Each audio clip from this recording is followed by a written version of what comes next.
Olá pessoal, bem-vindos ao Diálogos com Ciência, eu sou João Henriques e essa é mais uma dica de livro. Bom, como prometido na semana passada, o livro que eu vou falar hoje é este aqui, A Riqueza da Vida Simples, do Gustavo Cerbasi, como escolhas mais inteligentes podem antecipar a conquista dos seus sonhos.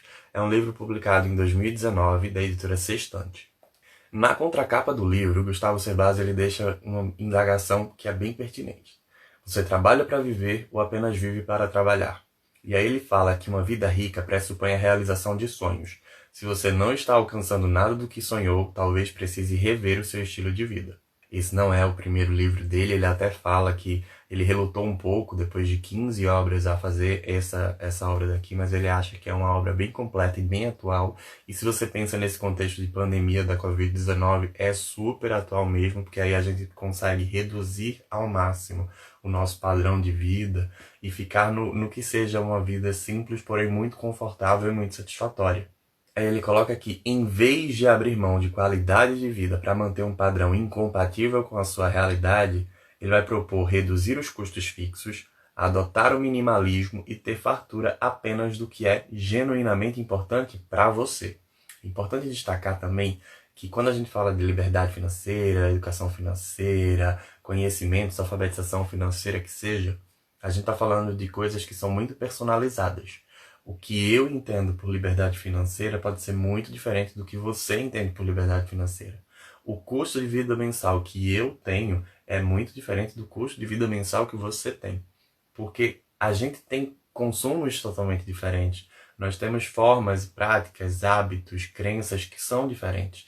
Então isso vai fazer com que cada pessoa tenha uma realidade financeira diferente da outra. Então tudo que ele vai colocar aqui não é que seja aplicável para todas as pessoas. E ele deixa isso muito claro. Gustavo Cerbasi, inclusive, ele é referência quando a gente fala em educação financeira dentro do Brasil.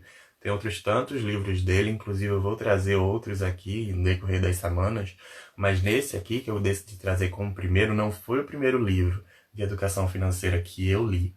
Não é o primeiro livro do Gustavo Cerbasi que eu tive contato, mas é o livro que eu escolhi para falar hoje e que traz muito, casa muito com a realidade que a gente está vivenciando, ok? Aí ele continua ainda na contracapa falando que o foco é na redução das ineficiências relacionadas ao padrão de vida. Não se trata de poupar centavos, mas de fazer mudanças estruturais que deixem sua vida financeira menos engessada. Então ele vai apontar caminhos para quem busca mais equilíbrio e liberdade, tanto no presente quanto no futuro, e vai ajudar as pessoas, os leitores, a aprenderem sobre ter planos para se blindar contra o aumento dos gastos, tanto a inflação como o encarecimento da vida imposto pela idade, repensar o tamanho e o valor do imóvel onde vive ou do carro que possui, estudar para fortalecer a sua empregabilidade, sua motivação para o trabalho, reavaliar seus planos com frequência e melhorar seus investimentos e priorizar a concretização dos seus sonhos. E aí, desde o início, o Cerbasi ele vai deixar muito claro que o conceito de riqueza é muito diferente. Eu posso entender a riqueza de uma forma e você pode entender a riqueza de outra forma, porque o meu objetivo financeiro, pessoal, social, profissional, ele é diferente do seu objetivo financeiro, pessoal, social, profissional e etc. Entendem? Então ele aponta que, na verdade, ser rico é ter fartura daquilo que é importante para você. E que enriquecer é uma questão de escolha. Só que a gente geralmente esbarra em duas limitações, duas crenças limitantes, que são sacrifício e economia. Aí ele fala que a gente não vai buscar simplificar a nossa vida no geral, né? A gente não simplifica a nossa vida porque a gente sempre quer estar mostrando demais para os outros. A gente quer dizer que a gente está numa posição, num status, numa situação de vida que é muito melhor. Então, para isso, a gente vai consumindo mais bens que são desnecessários ou que não refletem a realidade da nossa situação financeira. E tudo isso vai gerando uma grande bola de neve. E aí ele lembra daquele conceito de independência financeira. A gente associa a independência financeira como se fosse só ter muito dinheiro, mas aí ele fala que pode ser dada a independência financeira de duas formas. Ou quando você tem muito dinheiro, ou quando você tem poucos gastos, poucas necessidades.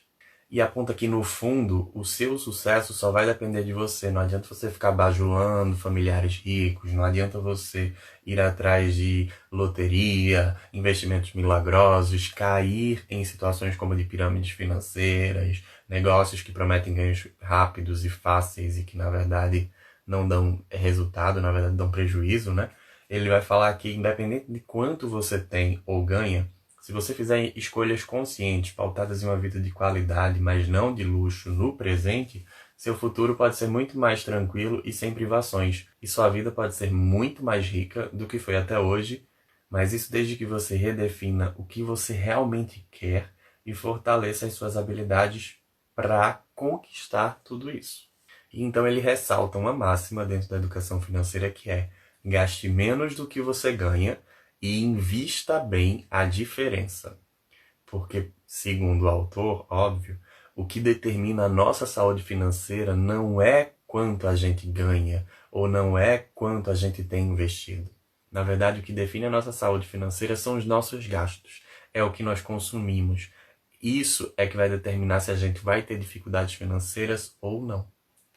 Um ponto que eu achei sensacional, que vai contra todos os grandes pensamentos, um ponto que eu achei sensacional, que vai contra o pensamento que se tem, né, dentro da sociedade, do que seja economizar, do que seja conseguir investir e tudo mais, essa nova percepção de finanças, é porque ele fala que economizar não significa e não pode significar, em hipótese alguma, fazer grandes sacrifícios ou restrições que lhe impeçam de viver o momento presente. Ou seja, para economizar, a gente precisa saber também viver o presente, porque se a gente só ficar pensando no futuro, a gente termina criando um presente que é tão desgastante a ponto de que a gente não consiga enxergar um futuro bom, entende? Como se a gente estivesse fazendo tanto desgaste e tanto sacrifício no hoje, que o futuro ele já não fosse tão interessante. E daí a gente termina por zerar as nossas economias, todas as nossas rendas, para poder conseguir vivenciar e ter alguns momentos prazerosos no presente. O que ele fala é da gente ter equilíbrio. A gente tem que aproveitar o presente e pensar sim no futuro. Tanto que ele até usa uma expressão de que a economia ela termina não se sustentando se a gente fizer grandes sacrifícios que nos impossibilitem viver o presente. Aí ele fala que se a gente fizer isso, uma economia de sacrifício por muito tempo, o nosso cérebro vai nos sabotar porque ele vai entender que é melhor a gente estar endividado e feliz do que endinheirado e entediado. E aí o Cerbasi deixa uma frase icônica que é: nada que corrói a sua felicidade será suportado por muito tempo. Aí ele traz alguns conceitos que, quando a gente já tem lido alguns outros trabalhos dele, né, alguns outros livros dele ou de outros autores que versam sobre a educação financeira, ele traz alguns conceitos que a gente já conhece. E aí ele vai falar que a base para que a gente tenha uma tranquilidade futura é a gente fazer esse investimento presente, que não existe um cenário ideal para começar, a gente pode começar a qualquer momento, com qualquer idade, sempre é hora para a gente começar a poupar, para a gente começar a economizar, para a gente começar a investir e construir um futuro muito melhor para todos nós. O que eu acho fantástico é porque, como essa obra vem depois de 15 outras obras, então tem toda uma carreira literária e acadêmica do Cerbasi, ele vai pontuando outras obras durante a leitura que vão falar especificamente sobre alguns pontos que ele está levantando. Então esta obra que eu escolhi falar hoje, ela é muito completa, porque ela termina trazendo um compilado de tudo que ele já vinha falando nessas outras 15 obras. E aí ele vai colocando em que obras a gente consegue se aprofundar mais sobre determinados assuntos. Então, eu indico que essa leitura seja a primeira, por ser, primeiro, a mais recente, né, a mais atual, então tem temas muito atuais, que cabem muito, principalmente para esse momento que a gente está vivenciando agora. E, a partir dessa leitura, você consegue saber quais livros especificamente você pode ler para se adentrar em temas que lhe despertem maior interesse. Aí ele vai trazer várias discussões, ele vai falar sobre como a indústria, né, do marketing, como a indústria do consumismo, o capitalismo, ele funciona e como isso é um pouco danoso para a nossa saúde financeira. e o quão isso é danoso para a nossa saúde financeira, que termina se refletindo na nossa saúde e bem-estar físico, emocional, mental, entendem? Vai falar que o conceito de uma vida simples é, na verdade, você valorizar muito mais os momentos, valorizar muito mais as experiências do que estar com um celular de última geração, do que estar com bens materiais para impressionar os outros ou para conquistar likes e comentários dentro das redes sociais. E aí ele coloca uma frase icônica: seu sonho não é o que sonham para você, nem é o que faz os outros receberem aplausos. Aí ele atinge o marketing no sentido de que essa indústria, né, da forma como ela é colocada, termina criando necessidades que são imediatistas. Então você vai sentir uma necessidade de comprar um produto ou adquirir um serviço. Depois que você tiver esse produto ou que tiver acesso a esse serviço, você vai ter aquele pequeno momento de êxito, que seria a recompensa, mas logo em seguida vem um vazio.